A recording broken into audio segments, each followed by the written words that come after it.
நண்பர்கள் அனைவருக்கும் வணக்கம். MEGTNPSC அகாடமியிலிருந்து முனைவர் மா. விஜய் அலெக்சாண்டர். நவம்பர் மாதம் 17ஆம் தேதியின் நடப்பு நிகழ்வுகளை காண்போம்.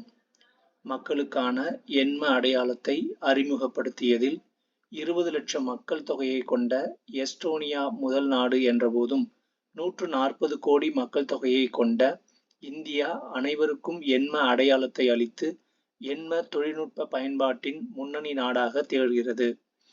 கோவை மாவட்டம் மேட்டுப்பாளையம் பகுதியில் யானைகள் வழித்தடம், வனவிலங்குகள் நடமாட்டம் அதிகமுள்ள கல்லாறு பகுதியில் தமிழக அரசின் தோட்டக்கலைத்துறை பண்ணை செயல்பட்டு வருகிறது. 1950ஆம் ஆண்டு முதல் நடைபெறும் பாரம்பரியத்தின் தொடர்ச்சியாக இராணுவ தலைமை தளபதி உபேந்திர துவேதிக்கு நேபாள இராணுவ ஜெனரல் பட்டம் வழங்கி அந்நாட்டின் அதிபர் ராமச்சந்திர பவுடேல் கௌரவிக்க உள்ளார். மேலும் இந்தியாவின் முன்னாள் இராணுவ தலைமை தளபதி பிபின் ராவத் நினைவாக பிபின் மணி நிறுவப்பட்டுள்ள நேபாள நாட்டின் முக்திநாத் கோயிலை அவர் பார்வையிடுவார் எனவும் எதிர்பார்க்கப்படுகிறது. இரு நாடுகள் இடையே இராணுவ ஒத்துழைப்பின் முக்கிய தூணாக செயல்படும் சூரிய கிரண் கூட்டு இராணுவ பயிற்சி ஆண்டுதோறும் நடைபெறுகிறது என்பது குறிப்பிடத்தக்கது. அண்டை நாடான இலங்கை பற்றிய அரசியல் பார்வை. இலங்கை நாடாளுமன்ற தேர்தலில் அதிபர் அனுரகுமார திசாநாயகா தலைமையிலான தேசிய மக்கள் சக்தி கூட்டணி அமோக வெற்றி பெற்றுள்ள நிலையில் நாட்டின் புதிய பிரதமர் நியமிக்கப்பட உள்ளார். இலங்கையில் மார்க்சிஸ்ட் லெனினிஸ்ட் கம்யூனிஸ்ட் கட்சியான ஜனதா விமுக்தி பெரமுன JVP தலைமையில் தேசிய மக்கள் சக்தி கூட்டணி உருவாக்கப்பட்டது. கடந்த செப்டம்பரில் நடைபெற்ற அதிபர் தேர்தலில் கூட்டணி வேட்பாளர் அனுரகுமார திசாநாயகா வெற்றி பெற்று புதிய அதிபராக பதவியேற்றார்.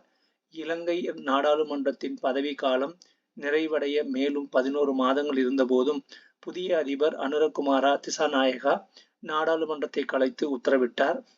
இந்நிலையில் 225 இடங்களை கொண்ட நாடாளுமன்றத்திற்கு தேர்தல் நடைபெற்றது. அமைதியான முறையில் நடைபெற்று முடிந்த வாக்குப்பதிவில் மொத்த வாக்காளர்களான 1.70 கோடி பேரில் 65% பேர் வாக்களித்தனர். பெரும்பான்மைக்கு 113 இடங்கள் வேண்டிய நிலையில் தேசிய மக்கள் சக்தி கூட்டணி 159 இடங்களை கைப்பற்றி அமோக வெற்றி பெற்றது.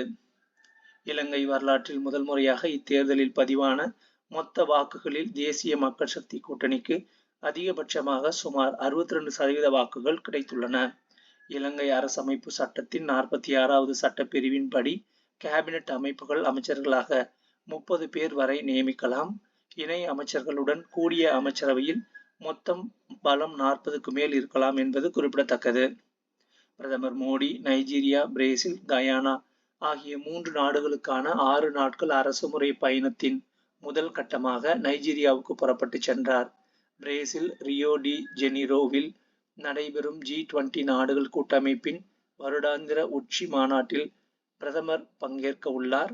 இந்த மாநாட்டில் சீன அதிபர் ஜி ஜின்பிங், அமெரிக்க அதிபர் ஜோ பைடன் உள்ளிட்ட பல்வேறு நாடுகளின் தலைவர்களும் பங்கேற்க உள்ளனர். நைஜீரியா அதிபர் போலா அகமது தைனுபு அழைப்பின் பேரில் அந்நாட்டுக்கு 2 நாட்கள் பயணமாகவும் செல்ல உள்ளார். கடந்த 17 ஆண்டுகளில் இந்திய பிரதமர் ஒருவர் நைஜீரியாவுக்கு சென்றது இதுவே முதல் முறையாகும். கடந்த 1968ஆம் ஆண்டுக்கு பிறகு கயானாவுக்கு செல்லும் முதல் இந்திய பிரதமர் என்ற பெருமை மோடிக்கு கிடைக்க உள்ளது. கரிபியன் கம்யூனிட்டி கூட்டமைப்பில் கயானா, ஜமைக்கா, பஹாமஸ் உள்ளிட்ட 15 உறுப்பு நாடுகள் இடம்பெற்றுள்ளன. இந்தியாவின் தலைமையின் கீழ் கடந்த ஆண்டு செப்டம்பரில் டில்லியில் G20 உச்சி மாநாடு நடைபெற்றது. அப்போது இந்தியாவின் முயற்சியால் 55 நாடுகளை உள்ளடக்கிய ஆப்பிரிக்க ஒன்றியமானது G20 கூட்டமைப்பில் இணைந்தது குறிப்பிடத்தக்கது. மணிப்பூரின் ஜெரிபாம் மாவட்டத்தில் தீவிரவாதிகளால் கடத்தி செல்லப்பட்டதாக கூறப்படும் 6 பேரில் 3 கொல்லப்பட்ட சம்பவத்தை கண்டித்து நடைபெற்ற போராட்டத்தில் MLA-க்களின் வீடுகள் சூறையாடப்பட்டன. கொலை செய்யப்பட்டவர்களுக்கு நீதி கேட்டு மணிப்பூரின் பள்ளத்தாக்கு மாவட்டங்களில் சனிக்கிழமை பெரும் போராட்டம் வெடித்தது. வடகிழக்கு மாநிலமான மணிப்பூரில் பெரும்பான்மையாக உள்ள மைத்தேயி சமூகத்தினர் தங்களுக்கு பழங்குடியினர் அந்தஸ்து கோரி வருகின்றனர். இதற்கு குகி, நாகா பழங்குடியினர் எதிர்ப்பு தெரிவிப்பதே மோதலுக்கான முக்கியமான காரணமாகும். இந்தியாவின் அந்நிய செலாவணி கையிருப்பு 67,565 கோடி டாலராக உள்ளது. அந்நிய செலாவணி கையிருப்பு தொடர்ந்து அதிகரித்து வந்தாலும் உலகளாவிய பொருளாதார சூழல்களால் ஏற்படும் அழுத்தங்களுக்கிடையே ரூபாய் மதிப்பை பாதுகாப்பதற்காக அந்நிய செலாவணி கையிருப்பை ரிசர்வ் வங்கி பயன்படுத்துவதால் அது அவ்வப்போது குறைந்து வருவது குறிப்பிடத்தக்கது. டாலர் அல்லாத யூரோ, யென் போன்ற பிற செலாவணிகளின் கையிருப்பில் ஏற்படும் ஏற்ற இறக்கங்கள் டாலர் மதிப்பில் கணக்கிடப்படுவது அந்நிய நாணய சொத்துக்கள் ஆகும். தமிழகத்தில் அரசு பள்ளிகளில் இதுவரை 5000 திறன்மிகு அதாவது ஸ்மார்ட் கிளாஸ் வகுப்பறைகள் அமைக்கும் பணிகள் நிறைவு பெற்றுள்ளதாக கல்வித்துறை அதிகாரிகள் தெரிவித்துள்ளனர். தமிழ்நாடு ஆதி திராவிடர் மற்றும் பழங்குடியினர் நலத்துறை சார்பில் ஆண்டுதோறும் ஆதி திராவிடர் மக்களின் முன்னேற்றத்திற்கு தொண்டு செய்பவருக்கு அம்பேத்கர் விருது தமிழக அரசால் வழங்கப்படுகிறது. அதன்படி 2024ஆம் ஆண்டுக்கான அம்பேத்கர் விருது அடுத்த ஆண்டு ஜனவரி மாதத்தில் திருவள்ளுவர் தினத்தன்று வழங்கப்பட உள்ளது. பட்டியலின சமுதாயத்தை சார்ந்த மக்களின் சமூக, பொருளாதார மற்றும் கல்வி நிலையை உயர்த்துவதற்கும் அவர்களின் வாழ்க்கை தரம் உயரவும் பாடுபட்டவர்கள் அம்பேத்கர் விருது பெற விண்ணப்பிக்கலாம். 2024-25ஆம் ஆண்டு முதல் இந்த விருதுக்கு வழங்கப்படும் தொகை ரூபாய் 5,65,000 ரூபாயிலிருந்து 5,80,000 ரூபாயாக உயர்த்தப்பட உள்ளது.